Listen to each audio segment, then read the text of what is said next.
мындай oldu. Bunu kısaca açsam, Tilekmat inim Moskvada süйлөшүп, кемпироватты сактап кала албай эке. Елдерде ел чыгабыз деп атышат, ел сактап калабыз деп атышат.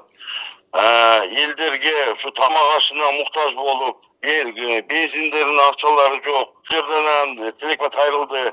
Элбайке ушуну акча болсо жакшы болот эле. Ушундан жардам бербейсизби? Мына Москвада бизнесмендер топтолуп бербейсиздерби? Кайдыгер болбогула.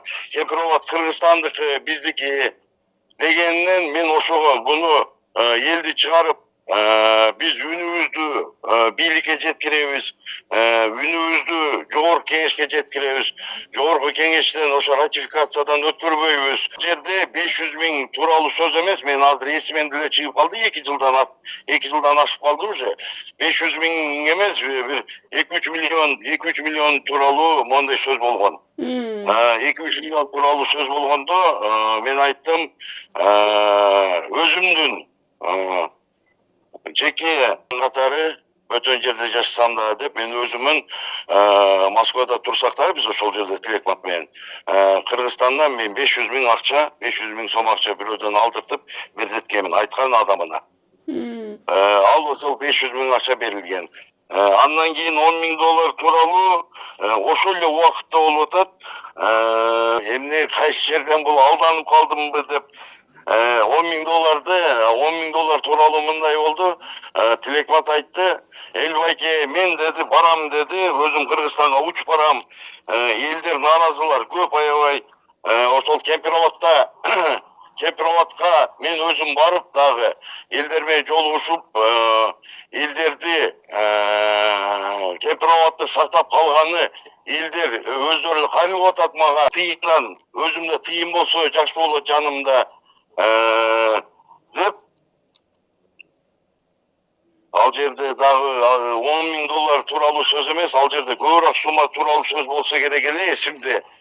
Бир $50,000 тууралуу сөз болгонду. Ушундай тыйын керек дегенинен дагы ошого карабастан мен $10,000 берип,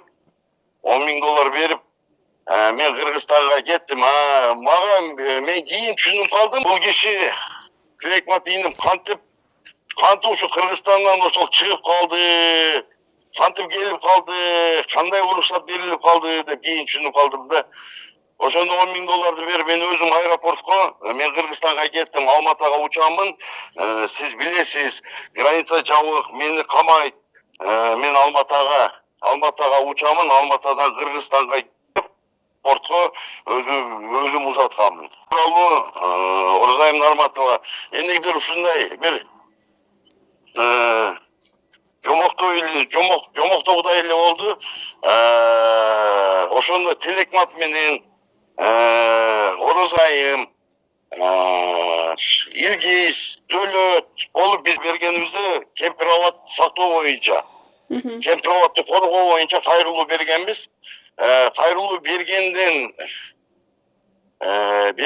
кийин эле ушул Орозайымды, Илгиз Аменовду, ошонун ичинде Доке дагы бар, Дөөлөт Сыдыков, Эмил Жайчиев бар. Максат кармалыш керек болчу экен. Кармалып келиш керек болчу экен. Болгондо мен эмнеге таяндым, мен кийин Орзайым Нарматов мен Илгиз Аменовду кармашып алып милиция деп коелу. Өзүбүздүн эле ошол жерде өкүлдөр, милициянын өкүлдөрү айтышты. Tilekmat Куренов Кыргызстандан чыгып атканда сүйлөшүү жолдору менен чыгылган. Кемпироватчыларда бардыгында, кемпироватчы болуп ошол жерде өзгөндө сүйлөгөндөрдүн бардыгында мындайча айтканда флажок болгон. Мамлекеттен чыгып Tilekmat ошо сүйлөшүү менен учуп кетилген деп туруп ошол милициялардын өздөрү мага айтып атышат. Мен буну айткан эмесмин, мен муну такыр айткан эмесмин. Мен тең келген жокмун, унчуккан жокмун. Эми чындык өзү чыгат бир күнү депчи. Ошол чындык келди окшойт азыр. Кечегине мүмкүнчүлүк болду. Ошол картанын баарын тең Камчы Кылычбаевич баарын чыгарып даярдап коюптур да. Бизге ошонун баарын көргөздү. Канча километр, квадратный километр алынды, кыргыз тарапка өттү. Кандай айылдар биздин мамлекетке өткөнүн, кандай жайыттар өткөнүн, кандай айдоо жерлер өткөнүн баарын карта менен Папа Алчкам өзү түшүндүрүп көргөзүп берди да. Ошонун баарын көрүп мен мындай биз утулбаганыбызды мен мындай ынандым десем болот да. Обмен болду да. Биз сууну бердик. Биз андан 5 эсе көбүрөөк жер кайтарып алдык. Албетте буларга айылдар кирет, тоолор кирет, жерлери кирет, айдоо жерлери кирет, анан элибиз жашап аткан айылдар кирет экен. Себеби мен мурда эч бир документ көрбөгөндөн кийин эч бир документти кагазды кармаганга мүмкүн болгон эмес да. Анткени башында секретный дешип, ошол себептен менде баягы сомнение болгон да. Действительно туура эмес чечилген го депчи. Анан көрсө кечекинин баарын көргөндөн кийин мен ынандым. Дүйнөлүк момундай геосаясий оюндар болуп атканда, момундай чек ара тынчтык жолу менен чечилип атканы бул абдан кубандырат да. Эң негизги чек ара маселеси бул кандай болбосун чечилиши керек. 1 метр жер үчүн мурда ата бабаларыбыз канжаны берип келишкен. Бирок ушундай тынчтык жолу менен эч кан төгүүсүз момундай чек ара маселелери такталып чечилгени бул албетте кубандырат.